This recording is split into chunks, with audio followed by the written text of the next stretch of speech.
Hello friends, कैसे हैं आप लोग? कैसी चल रही है आप लोग की तैयारियां? Number 1, very good friends. अपनी तैयारी में एक स्टेप और आगे, ठीक है। आज हम लोग पढ़ेंगे मुहावरा और लोकोक्ति क्या है, साथ ही जानेंगे ये दोनों में क्या अंतर है, ताकि यदि सब्जेक्टिव एग्जाम भी रहे, हमें लिखना पड़े तो हम लोग आसानी से जान लें और साथ ही साथ इसके प्रयोग करने में भी हमें बहुत आसानी होगी, ठीक है। तो बिना समय गंवाए हम लोग शुरू करते हैं मुहावरा और लोकोक्ति।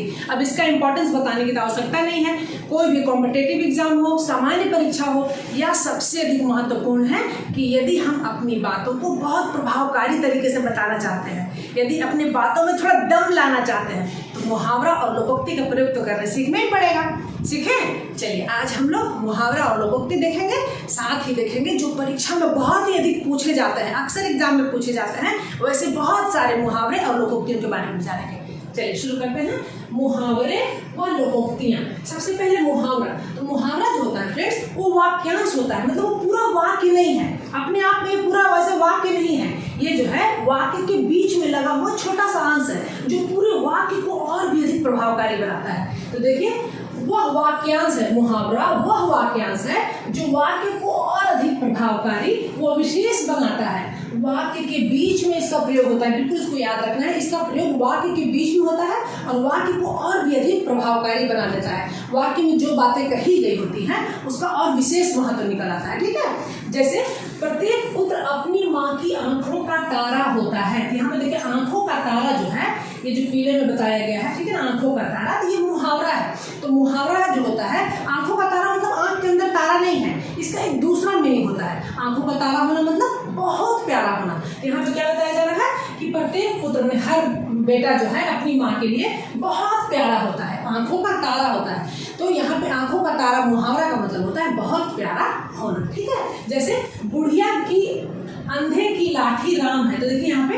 पीले में जो दिखाया गया है, अंधे की लाठी थी, मुहावरा है। तो यहाँ पर कोई ऐसा डंडा वंडा नहीं है कि अंधे का डंडा है, वैसा कुछ भी नहीं है, ठीक है ना। तो ये जो लाठी, अंधे की लाठी का मतलब होता है एकमात्र सहारा। इस मुहावरे का मतलब हुआ एकमात्र सहारा, ठीक है। तो बुढ़िया की एकमात्र सहारा जो है वो राम है। यहाँ पर ये बताया जा रहा है, अंधे की लाठी मतलब एकमात्र सहारा, बुढ़िया की जो है ना एकमात्र सहारा, बुढ़िया का एकमात्र सहारा जो है वो राम है, ठीक है। उसी प्रकार लोकोक्ति। तो लोकोक्ति जो है वो सदियों से चली आ रही, मतलब जो वहाँ के लोग हैं, जो वहाँ पे लोग जैसे बातें करते हैं, उनका ही कथन है। लोक उक्ति, दो शब्द बना है, लोक प्लस उक्ति, लोगों का कथन, मतलब जो शुरू से जैसे लोग बोलते आते जा रहे हैं वैसा ही है, ठीक है ना। लेकिन ये वाक्यांश नहीं है, वाक्य के अंत में इसका अलग से प्रयोग किया जाता है, इसका अपने आप में पूरा मीनिंग होता है, ठीक है। जैसे देखिए, ये पूर्ण वाक्य है, वाक्यांश नहीं है। जो गागर में सागर, मतलब जो बात हम कहना चाहते हैं, ठीक है ना, जो भी बात, यदि हम उसके साथ लोकोक्ति का प्रयोग कर देंगे तो हमारी बात जो है ना अपने आप में पूरा अर्थ जो है वो वहां पे निकल आती है, ठीक है। तो ये गागर में सागर है या बिंदु में सिंधु है, छोटी बात है लेकिन पूरी तरह से समझ में आ जाने वाली है, के समान है। भावनाओं को अधिक बल देने के लिए वाक्यों के आखिर में इसका प्रयोग किया जाता है। मतलब मुहावरा का प्रयोग जो है वाक्य के बीच में, वाक्यांश था, किया जाता है, लेकिन जो लोकोक्ति होता है उसका प्रयोग वाक्य के अंत में, इसीलिए कहा जाता है ये सच है, ऐसा बोल करके उसका प्रयोग किया जाता है। जैसे देखिए, जो गरजते हैं वो बरसते नहीं, जो गरजते हैं वो बरसते नहीं। तो यहाँ पर हम लोग क्या बोलेंगे कि किसी के बारे में कुछ बता रहे हैं कि वो खाली ऐसी ऐसी बातें करता है, कुछ काम वाम करता नहीं है, ठीक ही लोग कहते हैं जो गरजता है वो बरसते नहीं, इस तरह से। इसका मतलब क्या हुआ कि डींगे मारने वाले काम नहीं करते, ठीक है ना। ये अपनी जो भी बात हमने अभी कही है उस बात को और अधिक प्रभावकारी बनाने के लिए, उस पर मुहर लगाने के लिए लोगों द्वारा कही गई बातों को लोकोक्ति के रूप में वहां पर बोल दिया जाता है। सही है, ऐसा कहा ही गया है, इस तरह से, ठीक है। देखिए, नाच न आवे आंगन टेढ़ा, इसका मतलब क्या होता है, गुणों के अभाव में बहाना करना। तो यदि मान लीजिए कोई व्यक्ति बोलता है ना कि मैं वो तो कर ही लेता लेकिन मैं नहीं कर पाया क्योंकि ऐसा हो गया वैसा हो गया, बहाना बना रहा है, तो फिर क्या बोलेंगे ना, हाँ सबसे ही आ गया है, नाच न आवे आंगन टेढ़ा, मतलब नाचने नहीं आता है तो हम आंगन को ही दोष दे रहे हैं कि आंगन यदि अच्छा होता तो हम अच्छे से नाच लेते हैं, ऐसा होता है ना, इस तरह से। जैसे रस्सी जल गई पर बल नहीं गया, इसका मतलब होता है शक्ति खत्म होने पर भी अभिमान रहना। एक अनाज 100 बीमार, एक वस्तु के चाहने वालों की संख्या अधिक होना। ठीक है, चलिए फ्रेंड्स अब हम लोग देख लेते हैं इसका ये लोकोक्ति और मुहावरे में क्या अंतर होता है। फिर इसके बाद हम लोग आसानी से जान जाएंगे। हम लोग अभी ही जान चुके हैं कि तो वाक्यांश है वो पूरा वाक्य है। लोकोक्ति सबसे पहला है वाक्यांश। मुहावरा जो होता है वाक्यांश है, एक वाक्य के बीच में उसका प्रयोग किया जाता है। ठीक है, और ये लोकोक्ति जो है वो पूर्ण वाक्य है। आपने देखा है ना, हम जो भी बात कहना चाहते हैं उसके बाद में अंत में पूरी तरह से उसको एक पूर्ण वाक्य के रूप में उसका प्रयोग करते हैं। रूढ़ के लिए प्रसिद्ध है, रूढ़ अर्थ के लिए जो मुहावरा है रूढ़ अर्थ के लिए प्रसिद्ध है। और ये जो है प्रचलित उक्ति है, मतलब सदियों से लोग बोलते हुए चले आ रहे हैं। भूतकाल का लोक अनुभव, मतलब ये जो है ना प्रचलित उक्ति है, सदियों से लोग ऐसा बोलते चले आ रहे हैं अपने अनुभव के आधार पर, वो चीज है। फिर वाक्यानुसार परिवर्तन, सबसे बड़ी बात है फ्रेंड्स, जो मुहावरा होता है वो वाक्यों के अनुसार बदलते जाता है। लिंग, वचन, कर्ता, ये सब के आधार पर मुहावरा बदल जाता है। लेकिन जो लोकोक्ति है वो बिल्कुल नहीं बदलता, कोई परिवर्तन नहीं होता। तीसरा हुआ। चौथा है वाक्यों में प्रयोग। इसका प्रयोग, मुहावरे का प्रयोग कभी भी वाक्यों के बीच में ही करते हैं, वाक्यों में ही करते हैं, स्वतंत्र रूप से इसका प्रयोग नहीं करते। लेकिन जो लोकोक्ति है इसका प्रयोग स्वतंत्र रूप से किया जाता है, इसका वाक्यों से कोई मतलब नहीं है। ठीक है, वाक्य प्रभावशाली हेतु, वाक्य को और अधिक प्रभावशाली बनाने के लिए हम मुहावरा का प्रयोग करते हैं। लेकिन लोकोक्ति का प्रयोग जो है अपनी बातों के समर्थन में या विरोध में उसका प्रयोग करते हैं। हाँ, ठीक ही कहा गया है, नाच ना आवे आंगन टेढ़ा। ऐसा मान लीजिए कोई व्यक्ति कुछ इल्जाम लगा रहा है, ऐसा हुआ वैसा हुआ इसलिए मैं नहीं कर पाया, तो वहां पे अपनी बात को समर्थन में, ठीक है ना, अपनी बातों के समर्थन में उसका प्रयोग किया जाता है लोकोक्ति का। हाँ, ठीक ही कहा गया है ना, इस तरह से। तो प्रयोग आरंभ, बीच और अंत में इसका प्रयोग कहीं भी हो सकता है, लेकिन संपूर्ण अर्थागर्भित वाक्य, मतलब इसका प्रयोग तो अंत में ही होगा।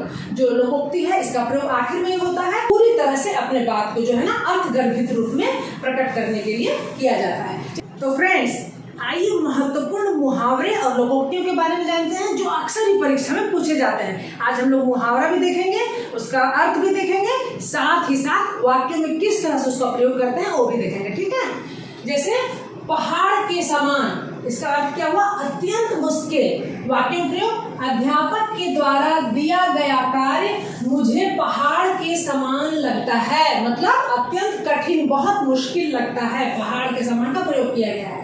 उसी प्रकार प्राण सूख जाना, अत्यधिक डर जाना, परीक्षा हाल में प्रश्न पत्र देखकर मेरे प्राण सूख गए, मतलब यहाँ पे ये वाला प्राण सूखा नहीं, बहुत अधिक मैं डर गया, प्राण सूख गए। ठीक है, हंसी खेल में, मतलब साधारण काम नहीं है, यूपीएससी करना कोई हंसी खेल नहीं है, मतलब बहुत मुश्किल काम है। ठीक है, ऐरा गैरा नत्थु खैरा, कोई भी व्यक्ति आजकल ऐरा गैरा नत्थु खैरा हाथ में मोबाइल लिए घूमता है, मतलब मोबाइल सबके हाथों में भी आ चुका है। ये बात को बताने के लिए और भी अधिक प्रभावकारी तरीके से ये बताया जा रहा है कि ऐरा गैरा नत्थु खैरा व्यक्ति भी आजकल, मतलब कोई भी सामान्य व्यक्ति भी मोबाइल लिए घूमता है। ठीक है, आंखें फोड़ना, आंखें फोड़ना मतलब रात रात भर पढ़ना, रात दिन आंखें फोड़कर वह यूपीएससी निकाल ही लिया, रात दिन पढ़कर निकाल ही लिया। ठीक है, खून जलाना मतलब कठिन परिश्रम करना, किसान अपना पसीना बहाकर खून जलाकर हरे भरे खेतों को देख पाता है। लगती बात कहना मतलब चुभती बात कहना, सास अपना बड़प्पन दिखाने के लिए लगती बात कहती रहती है, लगती बात कहना, चुभती बात कहना। सुक्ति बाढ़ चलाना, सुक्ति बाढ़ चलाना, सुक्ति बाढ़ चलाना का मतलब क्या होता है? उपदेश देते रहना, उपदेश देना। छोटी सी गलती करने पर पिता ने ऐसी सुक्ति बाढ़ चलाए कि मैं नतमस्तक हो गया। ठीक है, जिगर के टुकड़े टुकड़े कर देना, इसका मतलब क्या हुआ? मन का उत्साह समाप्त कर देना। अध्यापक की डांट ने जिगर के टुकड़े टुकड़े कर दिए, मतलब जो उत्साह था वो समाप्त हो गया। जान तोड़कर मेहनत करना मतलब अधिक मेहनत करना, किसान जान तोड़कर मेहनत करके फसल उगाता है। साए से भागना बहुत अलग या दूर रहना, राहुल क्रूर प्रकृति का है, उसके साए से भी भागता हूँ, मैं उसके साए से भी भागता हूँ। ठीक है, दबे पांव आना मतलब छिपकर आना, चोर ने दबे पांव घर में प्रवेश किया। प्राण निकलना अत्यंत भयभीत होना, अंग्रेजी के अध्यापक को देखकर मेरे प्राण निकल जाते हैं। अगला है सिर पर नंगी तलवार लटकना, यहाँ पे तलवार ऐसा कुछ लटक नहीं रहा है, उसका मतलब हुआ मौत मंडराना। आतंकवाद के कारण ऐसा लगता है कि मानो सिर पर नंगी तलवार लटक रही है। तो देखिए फ्रेंड्स, जितने भी मुहावरे हैं इसका प्रयोग जो है ना वाक्य के बीच में किया गया है, वाक्य को और अधिक प्रभावशाली बनाने के लिए। ठीक है, घाव पर नमक छिड़कना, दुखी व्यक्ति को और अधिक दुखी करना। एक तो मेरी कार चोरी हो गई और तुम हंसकर मेरे घाव पर नमक छिड़क रहे हो। हेकड़ी जताना, शेखी मारना, मैं उसे ऐसा सबक सिखाऊंगी कि हेकड़ी जताना भूल जाएगी। भांप लेना मतलब पहचान लेना, विनय के मन की कुटिलता को मैंने भांप लिया था। टूट पड़ना, टूट पड़ना भारी संख्या में पहुंचना, राष्ट्रपति को देखने के लिए भारी भीड़ टूट पड़ी। लोहे के चने चबाना, कठिन काम करना, हिमालय की ऊंचाई को छूना लोहे के चने चबाने के समान है। अगला है तंग भद्र होना, गहरी नींद से जाग जाना या होश में आ जाना, उसी कहेंगे। मस्ती में गाड़ी चला रहे रहीम को सामने अचानक बस आने से उसकी तंग भद्रा हो गई। तो देखिए फ्रेंड्स, सभी जो है ना मुहावरा बीच में, जो पीले कलर से दिख रहा है सब बीच में किया गया है। ठीक है, पर उसका प्रयोग बीच में होता है, और जो लोकोक्ति रहेगा उसका देखिएगा प्रयोग आखिर में किया जाएगा। ठीक है, चलिए। किंग कर्तव्य विमूढ़ होना मतलब असमंजस की स्थिति में पड़ जाना, अचानक शेर को सामने देखकर किंग कर्तव्य विमूढ़ हो गया। ठीक है, आवाज उठाना, विरोध प्रकट करना, दहेज प्रथा के विरोध में हम सभी को आवाज उठानी चाहिए। 2 से 4 बनाना, मुनाफा करना, एक अच्छा व्यापारी 2 से 4 बनाना भली भांति जानता है। मजा चखाना, बदला लेना, मुझसे बदतमीजी की तो ऐसा मजा चखाऊंगी कि तुम याद रखोगे। तो फ्रेंड्स, यहाँ पर बताया गया है कि मुहावरा जो है लिंग, वचन, कर्ता, ये सब के अनुसार जो है वो बदलता रहता है। इसका प्रयोग बीच में भी होता है, आखिर में भी होता है और पहले भी होता है। ये वाक्य का अंश होता है। ठीक है, मत्थे मढ़ना, जिम्मे लगाना, सड़े गले संतरे को वह हमारे मत्थे मढ़ गया है। मिट्टी में मिलाना, बर्बाद करना, सुरेश ने चोरी करके अपने परिवार की इज्जत मिट्टी में मिला दी। ठीक है, चलिए अब अगला देखते हैं। एकांत को शांत करना, एकांत को शांत करना मतलब एकांत में सहारा बनना, एकांत में सहारा बनना। बुढ़ापे में दरवाजे के बाहर खूंटे से बंधी गाय सोमनाथ के एकांत को शांत करती है। एकांत में सहारा बनना।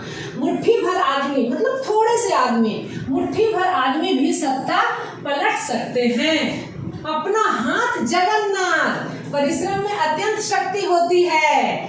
पैतृक संपत्ति प्राप्त करने की इच्छा से अधिक अच्छा है कि परिश्रम करके अपनी जीविका चलाई जाए, क्योंकि अपना हाथ जगन्नाथ। तो फ्रेंड्स देखिए, ये लोकोक्ति हुआ। यहाँ पर बताया गया है कि परिश्रम करके जो है ना, जो प्राप्त करना है परिश्रम करके प्राप्त किया जाए। यहाँ पे पैतृक संपत्ति के ऊपर ना देखा जाए, क्योंकि अपना हाथ जगन्नाथ, ये लोकोक्ति कहलाएगा। ठीक है। ओछे की प्रीति बालू की भीति, दुष्ट व्यक्ति का प्रेम अस्थिर होता है। जैसे रेखा तो तुम्हारी पुस्तकें लेने के लिए तुम्हारी मित्र बनी थी, परीक्षा समाप्त हुई तो उसकी दोस्ती भी, उसकी मित्रता भी समाप्त हो गई। सच कहते हैं ओछे की प्रीति बालू की भीति। ये सभी फ्रेंड्स, ये जो है ना लोकोक्ति हुआ।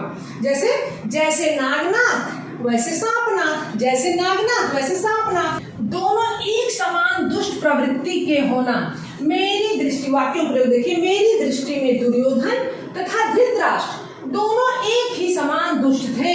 जैसे सांपनाथ वैसे नागनाथ, जैसे सांपनाथ वैसे नागनाथ। ठीक है। बेकार से बेगार भली, इसका मतलब हुआ निकम्मा बैठने से कुछ करना अच्छा है। ठीक है ना।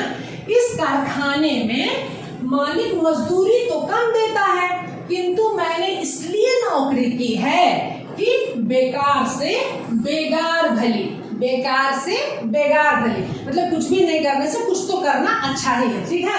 तो फ्रेंड्स, अभी हम लोगों ने देखा कि किस तरह से मुहावरे और लोकोक्तियों का प्रयोग करते हैं। अब बस केवल हम लोग यहाँ पे फटाफट बहुत ही महत्वपूर्ण जो अक्सर परेशान पूछे जाते हैं उस मुहावरे का और लोकोक्ति का बस केवल अर्थ जानते हैं। ठीक है ना। अब तो वाक्यों प्रयोग करना आप सीख ही जाएंगे। देखिए, जैसे कुलिया में गुड़ घोलना, गुप्त रूप से कोई काम करना। किस खेत की मूली, इसका मतलब हुआ महत्वहीन। तुम किस खेत की मूली हो? खेत रहना, युद्ध में मारे जाना, गंगा लाभ होना, देहांत होना, घर में गंगा बहना, पास में मनचाही वस्तु का मिलना, घर में चूहे कूदना, अति दरिद्र होना, पेट में चूहे कूदना, भूख लगना, ठीक है। अंग ढीला ढीला होना, थक जाना, अंग अंग मुस्काना, बहुत खुश होना। देखिए फ्रेंड, बहुत महत्वपूर्ण है। अंग ढीला ढीला, थक जाना, अंग अंग मुस्काना मतलब बहुत प्रसन्न होना। अगाड़ी पिछाड़ी बांधना, सब तरह के प्रबंध करना। मोहन जब भी घर से बाहर निकलता है तो अपना अगाड़ी पिछाड़ी बांध लेता है, मतलब सब तरह के प्रबंध कर लेता है, ठीक है। अरण्य रोदन, व्यर्थ प्रयास। औघट घाट चलना, औघट घाट चलना उचित मार्ग छोड़कर अनुचित मार्ग अपनाना, उसे कहते हैं औघट घाट चलना। अगला है ऐंठ लेना। ऐंठ लेना मतलब ठग लेना, और ऐंठ निकालना, ऐंठ निकालना मतलब घमंड चूर करना। तो फ्रेंड्स थोड़ा थोड़ा अंतर है, उसको ध्यान रखिएगा, ठीक है ना। ऐंठ लेना, ठग लेना, ऐंठ निकालना मतलब घमंड चूर करना। गागर में सागर भरना मुहावरे के लिए कहा जाता है, मतलब बड़ी बात संक्षेप में कहना। गागर में सागर भरना, बड़ी बात संक्षेप में कहना। मुहावरे के साथ प्रयोग करेंगे तो मुहावरा का प्रयोग करना गागर में सागर भरने के समान है, ठीक है। बिल्ली के गले में घंटी बांधना, अपने को संकट में डालना। सिर मुड़ते ओला पड़ना, आरंभ में ही कठिनाई आना। कागजी घोड़े दौड़ाना, केवल लिखा पढ़ी करना पर कोई काम भी न होना, ठीक है। मुट्ठी गरम करना, रिश्वत देना, कहते हैं ना उनकी जब तक मुट्ठी गरम नहीं करोगे कोई काम नहीं करेंगे, मतलब रिश्वत देना। आंखों का पानी मर जाना, निर्लज्ज होना। आंखों का पानी मर जाना, निर्लज्ज होना। तो फ्रेंड्स, कैसी लगी वीडियो? है ना उपयोगी?